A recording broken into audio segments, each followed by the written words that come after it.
सचमुच बिहार के लोग अभिनंदनीय हैं, जिन्होंने वैश्विक महामारी कोरोना को परास्त करते हुए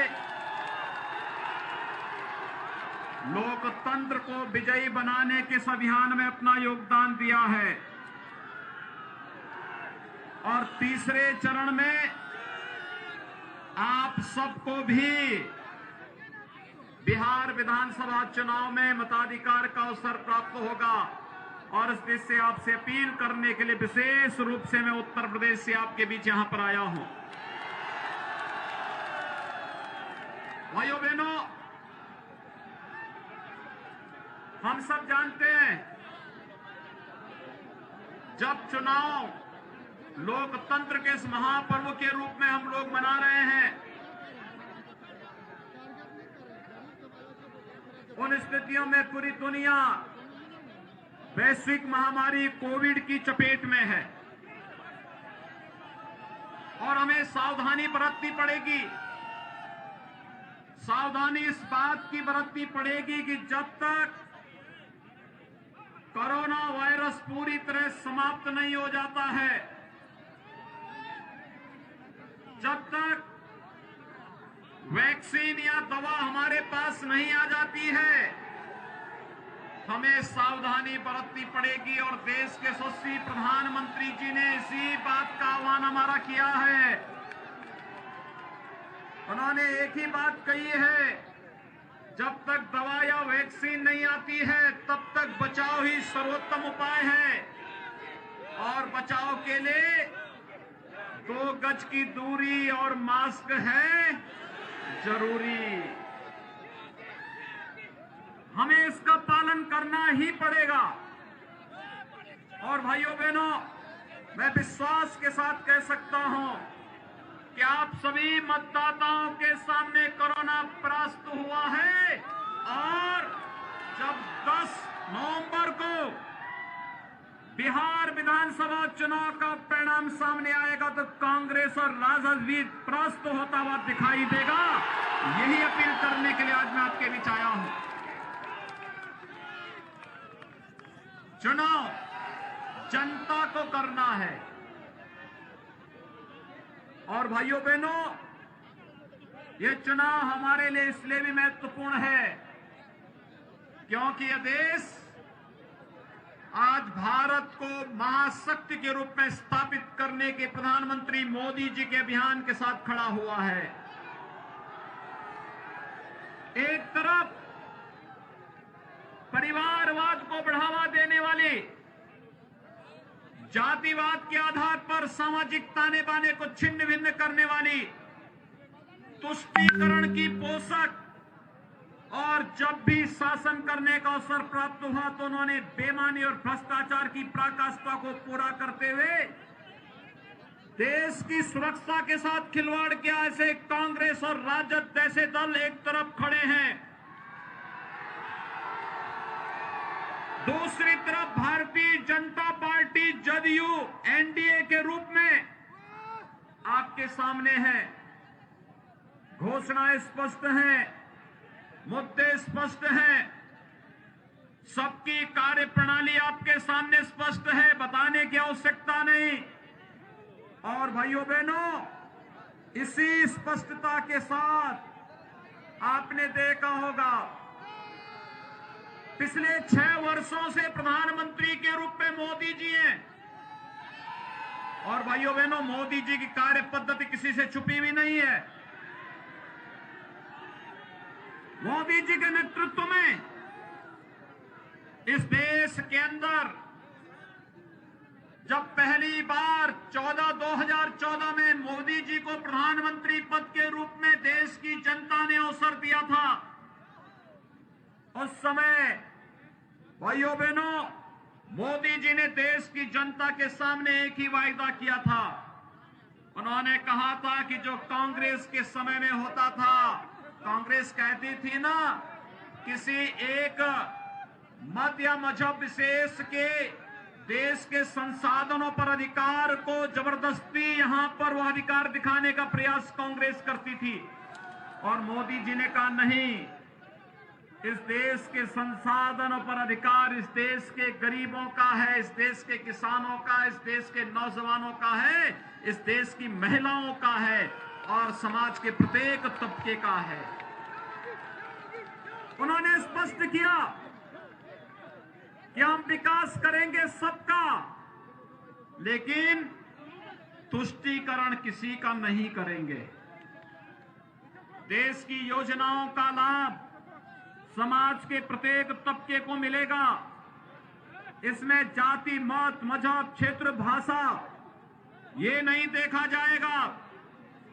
योजनाओं का लाभ प्रत्येक नागरिक को देंगे और देखते ही देखते 6 वर्ष के दौरान 3 करोड़ गरीबों को एक आवास उपलब्ध करा दिया।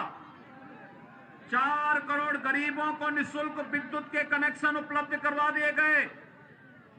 8 करोड़ गरीबों के लिए रसोई गैस के निःशुल्क कनेक्शन उपलब्ध करवा दिए गए। और भाइयों बहनों, आपने देखा होगा 10 करोड़ गरीबों को निःशुल्क शौचालय उपलब्ध कराने का कार्य प्रधानमंत्री मोदी जी ने उपलब्ध कराया। 12 करोड़ किसानों को प्रधानमंत्री किसान सम्मान निधि का लाभ उपलब्ध कराया। 15 करोड़ नौजवानों के लिए प्रधानमंत्री मुद्रा योजना में आर्थिक स्वावलंबन का रास्ता खोला।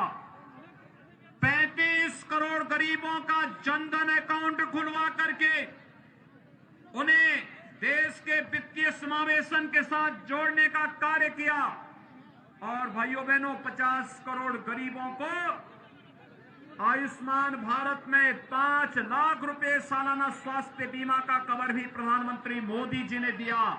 और कोरोना कालखंड में 80 करोड़ गरीबों को निःशुल्क राशन उपलब्ध कराने का कार्य भी प्रधानमंत्री मोदी जी ने दिया है।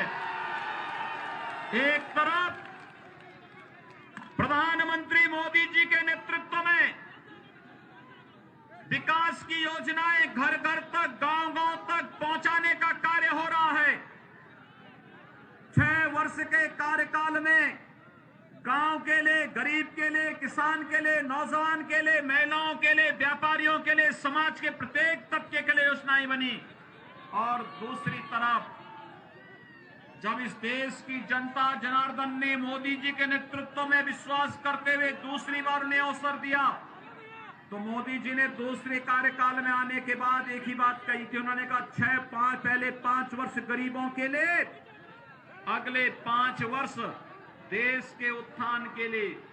और भाइयों बहनों, आपने देखा होगा, मैं जानता हूं कटिहार और आसपास का क्षेत्र घुसपैठ की समस्या से त्रस्त रहता है और घुसपैठ की समस्या का भी समाधान मोदी जी ने निकाला है। उन्होंने एक बात स्पष्ट कर दी, जो पाकिस्तान, बांग्लादेश और अफगानिस्तान में प्रताड़ित हैं। आपने देखा होगा भारत के अंदर भी अल्पसंख्यक समुदाय है, विशेष अधिकारों के साथ यहां रहता है, उसे कोई परेशानी नहीं। लेकिन बांग्लादेश, पाकिस्तान और अफगानिस्तान के अंदर रहने वाले अल्पसंख्यक हिंदू, सिख, बौद्ध, जैन, इन सब के साथ किस प्रकार का अत्याचार होता है, किसी से छुपा हुआ नहीं है। नागरिकता संशोधन कानून के माध्यम से उनकी सुरक्षा की गारंटी देने का कार्य जहां प्रधानमंत्री मोदी जी ने किया है, वहीं भारत सरकार ने इस बात को भी कहा है, अगर कोई घुसपैठिया भारत की सुरक्षा पर सेंध लगाने का कुत्सित प्रयास कर रहा है, उसे निकाल बाहर करने का कार्य भी करेंगे। भाइयों बहनों, ये देश की सुरक्षा के साथ और देश की संप्रभुता के साथ कोई भी खिलवाड़ हम नहीं बर्दाश्त करेंगे। आज ये कार्य इसलिए हो रहा है क्योंकि भारत को एक परिवार के रूप में, भारत की 135 करोड़ की आबादी को एक परिवार के रूप में मानने के लिए भारतीय जनता पार्टी और भारतीय जनता पार्टी के सहयोगी दल पूरी प्रतिबद्धता के साथ कार्य कर रहे हैं। लेकिन दूसरी तरफ दूसरी तरफ कांग्रेस और राजद का भी गठबंधन है, जिनको जब सत्ता में रहने का अवसर प्राप्त हुआ तो इन्होंने क्या किया था? इन्होंने जाति के नाम पे समाज को बांटा। लेकिन भाइयों बहनों, जब अवसर मिला तो एक परिवार ने, कांग्रेस में भी एक परिवार और राजद का भी एक परिवार, उसमें परिवार ही पार्टी है और पार्टी ही देश है, उससे बाहर दृष्टि ही नहीं है, उससे बाहर सोचना ही नहीं है। और ये लोग उसी को लेकर के, पार्टी और परिवार से बाहर इनकी दृष्टि ही नहीं है। आज जो रोजगार का झुंझुना दिखाने का कार्य कर रहे हैं, इसमें सच्चाई नहीं, क्योंकि गरीबों के लिए ये लोग मकान नहीं दे पाए, शौचालय नहीं दे पाए, रसोई गैस का कनेक्शन नहीं दे पाए, बिजली का कनेक्शन नहीं दे पाए, स्वास्थ्य बीमा का कवर नहीं दे पाए, गरीबों को खाद्यान्न नहीं दे पाए, और अवसर मिला मूक जानवरों का राशन भी चट कर गए। और आज ये रोजगार का झुंझुना पका करके जनता की आंखों में धूल झोंकने का कार्य कर रहे हैं। इस बहकावे में आने की आवश्यकता नहीं है। आपने देखा होगा, मोदी जी ने दूसरे कार्यकाल के दौरान एक और मत कदम उठाया है और उन्होंने कहा कि सदियों से आधी आबादी जिस प्रताड़ना को झेल रही थी, 3 तलाक की कुप्रथा को सदैव के लिए समाप्त करने का कार्य भी मोदी जी ने किया है। भाइयों बहनों, याद करिए 2008 का वो दिन जब मुंबई पर आतंकी हमला होता है। उस समय बिहार के भी कुछ नागरिक वहां हताहत हुए थे, उत्तर प्रदेश के भी, देश के भी अलग अलग हिस्सों से वहां पर जवान कोई शहीद हुआ था, कोई नागरिक वहां पे हताहत हुआ था। और उस घटना के बाद देश के अंदर आक्रोश का जो ज्वार फूटा था, देश की जनता ने मांग की थी कि पाकिस्तान पर हमला किया जाना चाहिए, पाकिस्तान को इसका जवाब दिया जाना चाहिए। लेकिन कांग्रेस का नेतृत्व क्या कहता था? कहता था पाकिस्तान के पास एटम बम है। पाकिस्तान के एटम बम से कांग्रेस का नेतृत्व घबरा रहा था। लेकिन जब आपने देखा होगा फरवरी 2019 में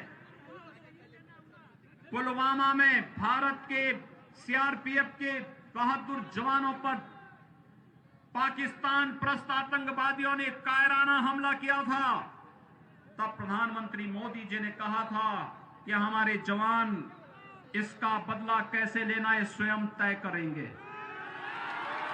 और 1 महीना भी पूरा नहीं हुआ, पाकिस्तान के अंदर घुस करके सभी आतंकी कैंपों को नष्ट करने का कार्य किया था भारत के बहादुर जवानों ने।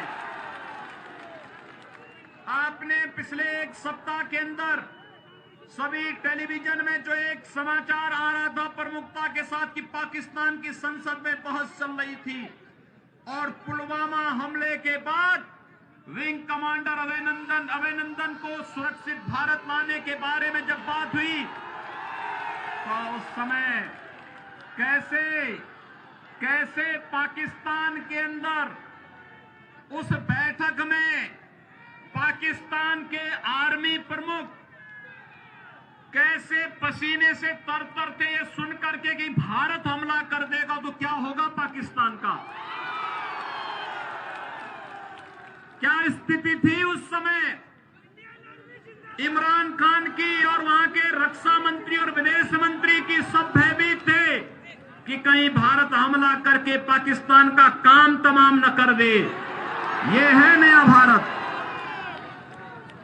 हम युद्ध नहीं, लेकिन कोई हम पर जबरन आतंकवाद थोपेगा तो उसका मुंह तोड़ जवाब देने का मादा भी रखते हैं। ये है नया भारत। मोदी जी के नेतृत्व में नया भारत आज कार्य कर रहा है। और भाइयों बहनों, ये नया भारत ही दुनिया के अंदर भारत की ताकत का एहसास करा रहा है। और आज इसीलिए तो दूसरे कार्यकाल की तीसरी महत्वपूर्ण उपलब्धि रही है। आप याद करिए 1952 में कांग्रेस नेतृत्व की सरकार थी। कांग्रेस की सरकार ने कश्मीर में धारा 370 लगा करके बिहार के लोगों को, उत्तर प्रदेश के लोगों को जो कश्मीर में बसना चाहते थे उनको इस अधिकार से वंचित कर दिया। आज धारा 370 को हटाकर के आतंकवाद को सदैव के लिए समाप्त करने का कार्य, और अगर बिहार का नागरिक और कटिहार का नागरिक भी चाहेगा तो जम्मू कश्मीर के अंदर अपने लिए जमीन लेकर के मकान बना सकता है, वैसे ही जैसे बिहार के अंदर हर व्यक्ति ले सकता है। यह अधिकार भी मोदी जी ने आपको दिया है। भाइयों बहनों, ये सारे कार्य हो ही रहे हैं, लेकिन जब मैं इस मिथिलांचल क्षेत्र में आता था, लोकसभा चुनाव में आया था, तब भी मेरे सामने यहाँ के लोगों ने एक ही बात कही। उन्होंने कहा, योगी जी आप लोग आते हैं चुनाव में, कहते हैं रामलला हम आएंगे, मंदिर वहीं बनाएंगे, क्या तारीख भी बताएंगे? और आज तो मैं आप सबको खुशखबरी सुना करके आ रहा हूं, सुनाने के लिए आया हूं। भाइयों बहनों, 500 वर्षों में जो काम नहीं हो पाया, मोदी जी के नेतृत्व में न्यू इंडिया ने वह काम करके दिखा दिया। 5 अगस्त 2020 को अयोध्या में भगवान राम के भव्य मंदिर का शुभारंभ भी प्रधानमंत्री मोदी जी के करकमलों से प्रारंभ हो चुका है। मंदिर निर्माण युद्ध स्तर पर प्रारंभ हो चुका है। भाइयों बहनों, मेरी हार्दिक इच्छा थी अयोध्या में राम मंदिर के शुभारंभ के उस कार्यक्रम में बिहार के हर गांव का भी प्रतिनिधित्व हो, लेकिन कोरोना के कारण जो गाइडलाइन थी, उस गाइडलाइन का पालन करते हुए हम लोग ये नहीं कर पाए। लेकिन हम ईश्वर से प्रार्थना करें कोरोना जल्दी समाप्त हो, अयोध्या में भगवान राम का भव्य मंदिर जल्दी बने, और बिहार के हर गांव से हम लोग आप लोगों को आमंत्रित कर सकें। अयोध्या में भगवान राम और माता सीता के दाम पर आपको भी आमंत्रित करके अयोध्या में कार सेवा के उस अनोखे कार्यक्रम में आप सब भी सहभागी बन सकें, जहां पर हमारी ये पीढ़ी सौभाग्यशाली है कि अयोध्या में भगवान राम के भव्य मंदिर निर्माण के कार्य को अपनी आंखों से हम सब देख पा रहे हैं। इससे बड़ा सौभाग्य हमारे लिए और क्या हो सकता है। और भाइयों बहनों, इसी गौरवशाली क्षण के साथ आपको जोड़ने के लिए आज मैं विशेष रूप से यहां पर आया हूं। ये लड़ाई अभी प्रारंभ हुई है, ये लड़ाई अभी अंत नहीं, ये तो प्रारंभ है। और इसलिए हमें किसी बहकावे में नहीं आना है। बिहार के अंदर भी डबल इंजन की सरकार, जैसे दिल्ली में केंद्र में मोदी जी के नेतृत्व में और बिहार में नीतीश जी के नेतृत्व में कार्य कर रही है, यह निरंतर कार्य करना चाहिए, क्योंकि जब दोनों एक साथ चलेंगे तो भाइयों बहनों, ये डबल इंजन की सरकार हर प्रकार की अव्यवस्था, भ्रष्टाचार, अराजकता को दूर करते हुए विकास और सुशासन के बिहार के मॉडल को तेजी के साथ आगे बढ़ाने का कार्य करेगी। और इसी अभियान के साथ आज आप सबको जोड़ने के लिए, आपका आह्वान करने के लिए श्री तारकिशोर प्रसाद जी को भारतीय जनता पार्टी एनडीए ने अपना प्रत्याशी बनाकर के आपके बीच उतारा है। आपने 3 बार उन्हें अपना आशीर्वाद दिया है, चौथी बार भी आपका आशीर्वाद प्राप्त करने के लिए मैं आपसे अपील करने के लिए आपके बीच आया हूं। मैं जानता हूं आपका आशीर्वाद और आपका समर्थन उन्हें है, कोई संदेह नहीं, क्योंकि जिन्हें घुसपैठ की समस्या का समाधान करना है, जिन्हें भारत के स्वाभिमान और सम्मान को आगे बढ़ाना है, जिन्हें नौजवानों के लिए रोजगार को लेकर के आगे बढ़ाने की चिंता है, और जिन्हें बिहार और कटिहार के विकास की चिंता है, वह भारतीय जनता पार्टी और जदयू का समर्थन कर रहा है। वह हर नागरिक जाति, मत, मजहब से ऊपर उठ करके इस प्रकार के कार्यक्रमों में अपना सहयोग कर रहा है। और इसीलिए आप सबके सहयोग और समर्थन के लिए आज मैं विशेष रूप से आपके बीच यहां पर उपस्थित हुआ हूं। आप सबसे अपील है, कमल चुनाव चिन्ह पर भारतीय जनता पार्टी और जदयू के समर्थित हमारे प्रत्याशी सितार किशोर जी को भारी मतों से 7 नवंबर को होने वाले चुनाव में विजयी बनाने की अपील आप सबसे करने के लिए आपके बीच आया हूं। आप सभी लोग भारतीय जनता पार्टी को अपना समर्थन देंगे। सभी लोग पीछे भी सबसे बोल रहा हूं, एक बार हाथ खड़ा करके थोड़ा अपना समर्थन दिखाइए मुझे। आश्वस्त होकर के जाओ भाइयों बहनों। आपके पास स्मार्टफोन होगा, अपने स्मार्टफोन का इस्तेमाल करते हुए नातेदार, रिश्तेदार, मित्रगण, शुभचिंतकगण सबको इस बात का आह्वान करते हुए कि 7 नवंबर को चुनाव में जहां भी भाजपा के, जदयू के और सहयोगी दलों के प्रत्याशी होंगे, उनके चुनाव चिन्ह पर वोट देने की आवश्यकता है। बिहार को विकास और सुशासन के मॉडल पर आगे बढ़ाने की आवश्यकता है और यही आह्वान करने के लिए आज आपके बीच आया हूं। मैं आप सबसे अपील करूंगा 7 नवंबर को भारतीय जनता पार्टी के प्रत्याशी को भारी बहुमत से विजयी बना करके बिहार विधानसभा में आप भेजेंगे। आप सबके प्रति मेरी शुभकामनाएं। धन्यवाद। जय जय श्री राम। जय जय श्री राम। जय जय श्री राम।